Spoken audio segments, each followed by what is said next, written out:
Hi friends, ಅಮ್ಮನ ಕೈ ರುಚಿಗೆ ಸ್ವಾಗತ. ನೋಡಿ, ಸಿಹಿ ಪಡ್ಡು ಮಾಡೋದು ಹೇಗೆ ಅಂತ ನೋಡೋಣ. ಸಿಂಪಲ್ಲಾಗೆ ಈಸಿಯಾಗೆ ಮಾಡ್ಕೊಳ್ಬೋದು. ಮಕ್ಕಳಿಗೆಲ್ಲ ತುಂಬಾ ಇಷ್ಟ ಆಗುತ್ತೆ. ಬಾಕ್ಸ್ಗೂ ಮಕ್ಕಳಿಗೆ ಹಾಕಿ ಕಳಿಸ್ಬೋದು. ಸಂಜೆ ಟೈಮಲ್ಲೂ ಏನಾದರೂ ತಿಂಡಿ ತಿನ್ನಬೇಕು ಅನಿಸ್ದಾಗ ಈ ಥರ ಮಾಡಿಕೊಟ್ರು ತುಂಬ ಇಷ್ಟಪಟ್ಟು ತಿಂತಾರೆ. ಈಗ ಹೇಗೆ ಮಾಡೋದು ಅಂತ ನೋಡೋಣ. ನೋಡಿ, ಮನೇಲಿ ದೋಸೆ ಹಿಟ್ಟು ಉಳಿದಿದ್ರೆ ಆರಾಮ್ಸೆ ಮಾಡ್ಕೊಳ್ಬೋದು. ಹೊಸ್ದಾಗೇನು ರುಬ್ಬಿ ಮಾಡೋಂಗಿಲ್ಲ. ನೋಡಿ, ಒಂದು ಮಿಕ್ಸಿ ಜಾರ್ ತಗೊಂಡು ಸ್ವಲ್ಪ ಹಸಿ ಕಾಯಿ ಸಣ್ಣದಾಗಿ ಕಟ್ ಮಾಡಿರೋಂಥದ್ದು, ಹುರ್ಗಡ್ಲೆ ಸ್ವಲ್ಪ, ನೋಡಿ ಏಲಕ್ಕಿ ಒಂದು. ಮೊದಲಿಗೆ ಇದನ್ನು ಫಸ್ಟು ಪೌಡ್ರ್ ಮಾಡ್ಕೊಳ್ಬೇಕು. ಆನಂತರ ಬೆಲ್ಲ ಸೇರಿಸ್ಕೊಳ್ಬೇಕು. ಮೊದಲೇ ಬೆಲ್ಲ ಹಾಕಿದ್ರೆ ಹುರ್ಗಡ್ಲೆ ಕಾಯೆಲ್ಲ ಸ್ವಲ್ಪ ನೈಸ್ ಆಗಲ್ಲ. ನೋಡಿ, ನಮಗೆ ಸ್ವೀಟ್ ಎಷ್ಟು ಬೇಕೋ ನೋಡಿಕೊಂಡು ಬೆಲ್ಲ ಹಾಕ್ಕೊಳ್ಬೇಕು. ನೋಡಿ ಆಗಿದೆ, ಈ ಥರ ಪೌಡ್ರ್ ಆಗಬೇಕು. ನೋಡಿ, ನಾನು ಇಲ್ಲಿ ಮಾಡ್ತಾ ಇರೋದು ಇಬ್ಬರಿಗಾಗುತ್ತೆ ಆರಾಮ್ಸೆ. ನಾವು ಇನ್ನೂ ಜಾಸ್ತಿ ಬೇಕು ಅಂದರೆ ಈ ಕ್ವಾಂಟಿಟಿ ಜಾಸ್ತಿ ಮಾಡ್ಕೊಳ್ಬೋದು. ತುಂಬ ಅಂದರೆ ತುಂಬಾ ರುಚಿ ಇರುತ್ತೆ. ಸಿಹಿ ತಿನ್ನಬೇಕು ಅನ್ನಿಸ್ದಾಗ ನೋಡಿ ಈ ಥರ ತಕ್ಷಣಕ್ಕೆ ಮಾಡಿಕೊಂಡ್ರೆ ತುಂಬಾ ಚೆನ್ನಾಗಿರುತ್ತೆ ರುಚಿ. ನೋಡಿ, ಚೆನ್ನಾಗಿ ಮಿಕ್ಸ್ ಮಾಡ್ಕೊಳ್ಬೇಕು. ನಾವು ದೋಸೆ ಹಿಟ್ಟು ತಗೊಳ್ಬೇಕಾದ್ರೆ ನಾವು ದೋಸೆಗೆ ಏನಾದರೂ ರುಬ್ಬಿದಾಗ ಅದಕ್ಕೆ ಉಪ್ಪು ಸೇರಿಸ್ಕೊ ಮುಂಚೆನೇ ಸ್ವಲ್ಪ ತೆಗೆದಿಟ್ಟಿರಬೇಕು. ಉಪ್ಪು ಹಾಕಿದ್ರೆ ಜಾಸ್ತಿ ಉಪ್ಪಿನಂಶ ಇರುತ್ತೆ. ಇದಕ್ಕೆ ಬೇಕಾದರೂ ಒಂದು ಚಿಟಿಕೆ ಉಪ್ಪು ಸೇರಿಸ್ಕೊಂಡ್ರೆ ಟೇಸ್ಟ್ ಚೆನ್ನಾಗಿರುತ್ತೆ.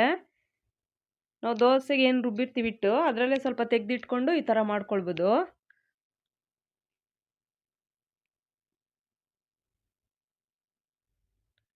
ಸಿಹಿ ತಿನ್ನಬೇಕು ಅನ್ನಿಸ್ದಾಗ ಈಸಿಯಾಗೆ ಈ ಥರದ್ದು ಮಾಡಿಕೊಂಡ್ರೆ ನಮಗೂ ಒಂಥರ ಮನಸ್ಸಿಗೆ ಸಮಾಧಾನ ಆಗುತ್ತೆ. ನೋಡಿ, ಈ ಥರ ಪಡ್ಡು ಮಾಡೋದು. ಸ್ಟವ್ ಮೇಲೆ ಇಟ್ಕೊಂಡು ಅದಕ್ಕೆ ಸ್ವಲ್ಪ ಎಣ್ಣೆ ಹಾಕ್ಕೊಳ್ಬೇಕು. ಸ್ವಲ್ಪ ಉರಿ ಕಡಿಮೆ ಇರಬೇಕು, ಸೀದೋಗ್ಬಿಡುತ್ತೆ, ತಳ ಹಿಡ್ದಂಗೆ ಆಗ್ಬಿಡುತ್ತೆ, ಒಳಗಡೆ ಸರಿಯಾಗಿ ಬೇಯಲ್ಲ. ನೋಡಿ, ಸ್ವಲ್ಪ ಎಣ್ಣೆ ಹಾಕ್ಕೊಂಡು ತುಪ್ಪನೂ ಸೇರಿಸ್ಕೊಳ್ಬೋದು, ತುಪ್ಪ ತಿನ್ನೋರು. ನೋಡಿ, ಈ ಥರ ಹಾಕ್ಕೊಂಡ್ರೆ ತುಪ್ಪ ಹಾಕಿದ್ರೆ ಇನ್ನೂ ತುಂಬಾ ಟೇಸ್ಟ್ ಇರುತ್ತೆ. ಕೆಲವ್ರಿಗೆ ತುಪ್ಪ ಇಷ್ಟ ಆಗಲ್ಲ, ಆ ಥರದವರು ಎಣ್ಣೆ ಹಾಕ್ಕೊಂಡ್ರೆ.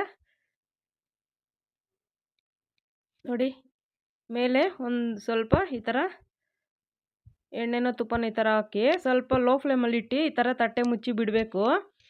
ಚೆನ್ನಾಗಾಗಿರುತ್ತೆ. ನೋಡಿ, ಚೆನ್ನಾಗಿ ಉಬ್ದಂಗೆ ಆಗಿದೆ. ನೋಡಿ, ಈ ಕಲರ್ ಬಂದರೆ ಚೆನ್ನಾಗಿ ಹದವಾಗಿ ಆಗಿರುತ್ತೆ. ಉಲ್ಟಾ ಈ ಥರ ತಿರುಗಿಸಿ.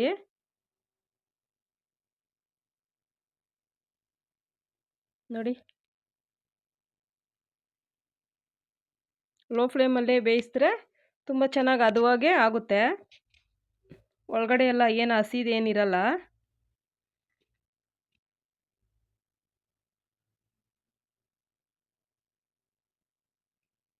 ನೋಡಿ, ಈ ಥರ ಎಲ್ಲ ಉಲ್ಟಾ ತಿರುಗಿಸಿ ಒಂದೆರಡು ನಿಮಿಷ ಈ ಥರ ತಟ್ಟೆ ಮುಚ್ಚಿಬಿಟ್ರೆ ಹದವಾಗಿ ಬೇಯುತ್ತೆ. ನಮ್ಗೆ ತಕ್ಷಣಕ್ಕೆ ದಿಢೀರಂತ ಈ ಥರ ಸ್ವೀಟ್ ತಿನ್ನಬೇಕು ಅನ್ನಿಸ್ದಾಗ ಈ ಥರ ಮಕ್ಳಿಗೆ ಮಾಡಿಕೊಟ್ರೆ ತುಂಬಾ ಇಷ್ಟಪಡ್ತಾರೆ.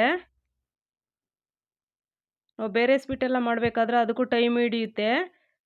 ತಕ್ಷಣಕ್ಕೆ ಅಂದರೆ ಈ ಥರ ಸ್ವೀಟ್ ಮಾಡಿದ್ರೆ ತುಂಬಾ ಚೆನ್ನಾಗಿರುತ್ತೆ.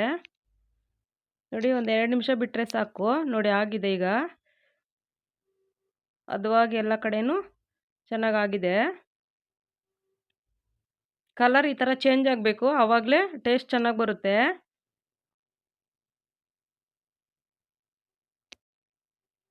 ನೋಡಿ, ಆಗಿದೆ. ನೋಡಿ, ಒಂದು ಪ್ಲೇಟ್ಗೆ ತೆಗಿತಾ ಇದ್ದೀನಿ. ನೀವು ಎಷ್ಟು ಮಾಡಿದ್ರೂ ಖಾಲಿ ಮಾಡ್ತಾರೆ, ಅಷ್ಟು ರುಚಿ ಇರುತ್ತೆ. ಒಮ್ಮೆ ಟ್ರೈ ಮಾಡಿ ನೋಡಿ. ನೋಡಿ, ತುಂಬ ಚೆನ್ನಾಗಿ ಕಾಣ್ತಾ ಇದೆ, ತಿನ್ನೋದಕ್ಕೂ ಚೆನ್ನಾಗಿದೆ.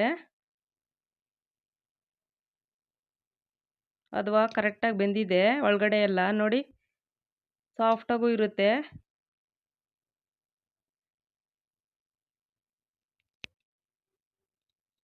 ಒಮ್ಮೆ ಟ್ರೈ ಮಾಡಿ ನೋಡಿ. Thank you friends.